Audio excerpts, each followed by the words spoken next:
नमस्कार विद्यार्थियों, आज आप पढ़ने जा रहे हैं मेरे साथ विशेषण, जिसे हम एडजेक्टिव भी कहते हैं। विशेषण को पढ़ने से पहले यदि आप मेरे चैनल में नए हैं तो कृपया मेरे चैनल को सब्सक्राइब कर लें और बेल आइकन प्रेस करना ना भूलें, जिससे आप ऐसे ही अन्य व्याकरण जानकारियों के साथ बुधिनी महोदया बुधिनी कुमारी मैम के साथ जुड़ते रहेंगे, पढ़ते रहेंगे। चलिए शुरुआत करते हैं विशेषण से। तो आज हम पढ़ने जा रहे हैं हमारे व्याकरण की बहुत ही महत्वपूर्ण बिंदु है जा रहे हैं। यह व्याकरण से संबंधित महत्वपूर्ण इसलिए मानी जाती है क्योंकि कई प्रश्नों में जो है विशेषण का जिक्र होता है, चाहे आपके वो पठित गद्यांश हो, अपठित गद्यांश हो, यहाँ पर भी विशेषण पूछी जाती है। उसके साथ साथ आपकी जो 10वीं की जो व्याकरण में लगी है पद परिचय, वहां पर भी विशेषण पूछी जाती है, जहां पर इसका विशेष महत्व है। तो आइए विशेषण को हम बहुत अच्छी तरीके से जानते हैं।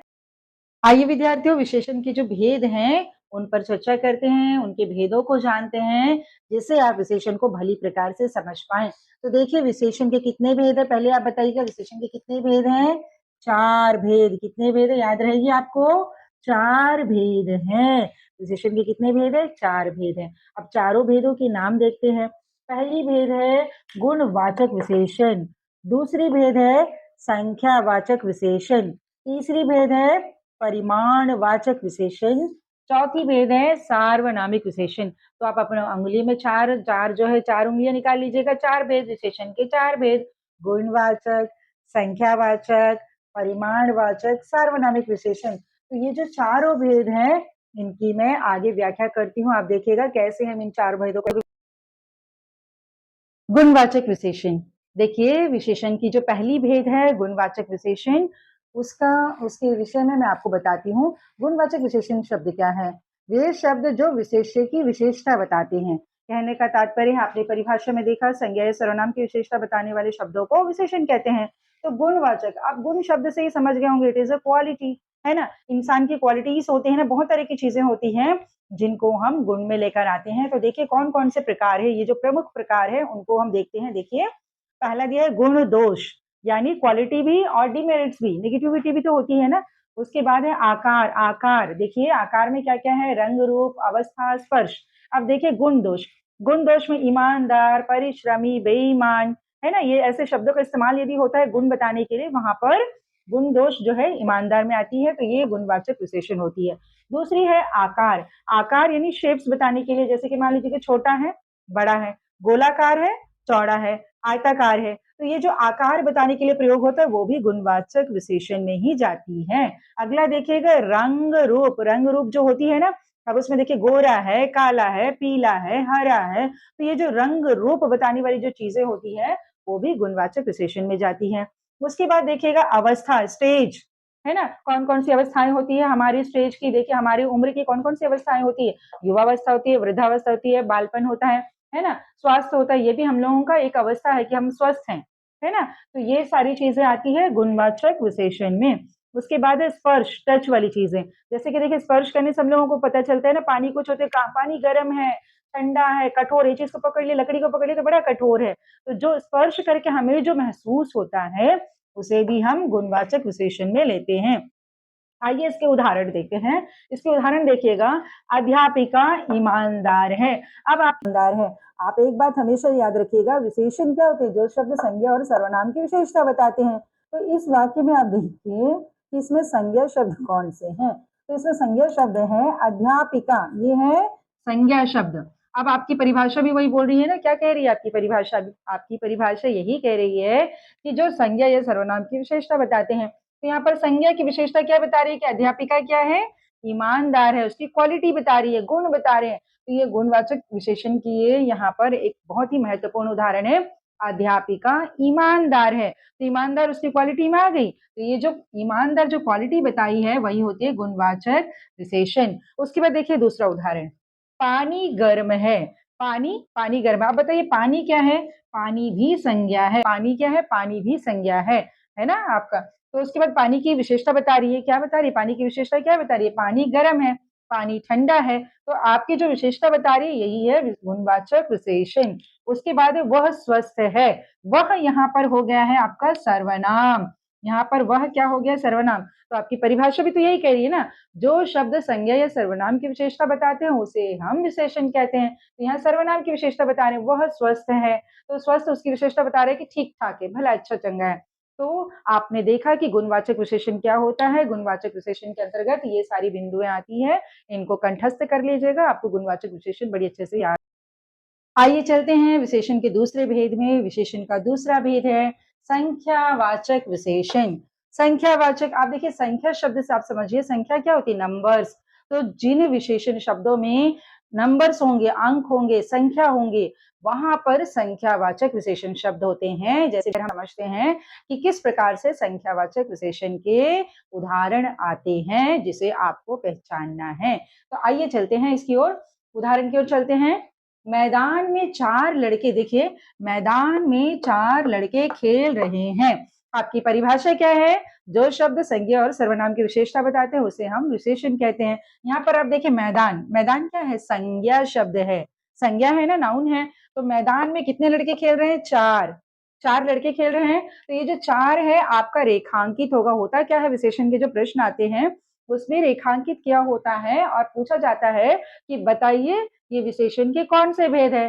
तो आप जो है संख्यावाचक कैसे पहचानेंगे, उसको जो है आप उसको पढ़ते साथ आपको पता चल जाएगी। क्या पता चल जाएगी, इसको पढ़ते साथ आपको ये जानकारी मिल जाएगी कि तो संख्या है। जैसे कि मान लीजिए यहाँ पे लिखा है 4 लड़के खेल रहे हैं, तो 4 आपने देखा यहाँ पर भी संज्ञा है ना। तो यहाँ पर 4 से आप पता लगा लेंगे कि ये तो संख्यावाचक विशेषण है।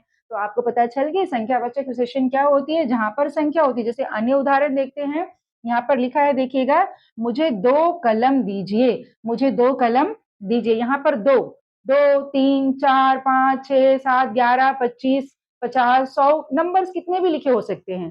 आप उसे समझ जाइएगा कि वो कौन से उदाहरण है, किसके उदाहरण है, संख्यावाचक विशेषण के उदाहरण है।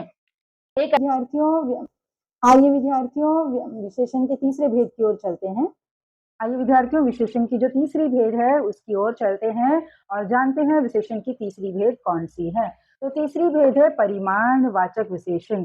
परिमाणवाचक विशेषण किसे कहते हैं, पहली बात है परिमाण शब्द का अर्थ आपको समझना चाहिए, जिसे जो है आप इस विशेषण की जो तीसरी भेद है उसको अच्छी तरह समझ पाएंगे। तो परिमाण शब्द का अर्थ क्या है, मात्रा या नापतौल। मात्रा क्या होती है, मान लीजिए आपने दूध खरीदा, तेल खरीदा, डीजल खरीदा, पेट्रोल खरीदा, तो आप उनको कैसे बोलेंगे कि मुझे इतनी मात्रा में दे दो। कितनी मात्रा में, 4 लीटर दे दो, 2 लीटर दे दो, 10 लीटर दे दो, है ना। नापतौल, आप देखिए तराजू वाली जो चीजें होती है ना, वहां पर हम उनको नापतौल करते हैं। जैसे कि मान लीजिएगा आपने वहां पर टमाटर खरीदे, तो आप क्या कहेंगे, मुझे 2 किलो टमाटर दो। यदि आप वहां पर सब्जी खरीद रहे हो तो आप क्या बोलेंगे, मुझे 5 किलो सब्जी दे दीजिए। वो सब्जी किसी भी प्रकार के हो सकते हैं। तो यहाँ पर नापतौल वाली चीजें आती है, चावल में भी आती है, अनाज भी करते हैं, है ना, नापतौल। तो कहने का मतलब है परिमाणवाचक विशेषण आप कैसे पहचानेंगे, परिमाणवाचक विशेषण आप मात्रा या नापतौल की चीजें वहां पर दी हैं तो उससे आप पहचान सकते हैं। जैसे इसके उदाहरण पे आते हैं, इसके उदाहरण पर आने से पहले आपको परिमाणवाचक विशेषण के प्रकार हैं, 2 प्रकार, उनको भी देखना होगा। जैसे 2 प्रकार है, निश्चित परिमाणवाचक विशेषण, दूसरा है अनिश्चित परिमाणवाचक विशेषण। निश्चित परिमाणवाचक विशेषण क्या है और अनिश्चित क्या है, जैसे संख्या में था। निश्चित मतलब पता रहेगा कि मुझे 4 लीटर दूध चाहिए, अनिश्चित पता ही नहीं कि कितना लीटर चाहिए, मुझे कुछ दूध दे दीजिए। तो यहाँ पर आपको पता ही नहीं। चलिए इसके उदाहरण को देखने से आप समझ जाएंगे। इनके उदाहरण को देखते हैं। यहाँ पर उदाहरण दी हुई है, देखिए 5 लीटर दूध लाओ। तो देखिए ये जो 5 लीटर है, आप देखिए 5 जो है आपका संख्या में भी होता है, याद रखिएगा। संख्यावाचक विशेषण में भी 5, 10, 12 होगी, लेकिन आगे जो वस्तुएं लिखी होंगी, आइए विद्यार्थियों परिमाणवाचक जिस प्रकार बनी हुई थी, परिमाणवाचक विशेषण में भी बनी हुई है। तो यहाँ पर भी आप कैसे पहचानेंगे। अब आप देखिए संख्यावाचक विशेषण में आपको 4 मिल रहे थे, 5 मिल रहे थे, 10 मिल रहे थे। अब परिमाण में भी आपको 4-5 मिलेंगे। आप कैसे पहचानेंगे, संख्या में क्या होगा, संख्यावाचक विशेषण में क्या होता है, हम उनको काउंट कर सकते हैं। 4 लड़के, 10 लड़के, 10 कलम। तो यहाँ पर क्या होता है, जो ये जो नापतौल वाली चीजें है इसको हम काउंट नहीं कर सकते हैं, ये मापतौल की चीजें लगी होती हैं। 5 लीटर दूध लाओ। अब देखो 5 देख के उसके बाद आप देखिए लीटर, तो ये नापतौल वाली चीजें समझ में आ गई। यहाँ पर आपको पता चल गया कि ये मात्रा या नापतौल वाली चीजें हैं। तो आप इनसे समझ जाइएगा कि ये क्या विशेषण है, परिमाणवाचक विशेषण।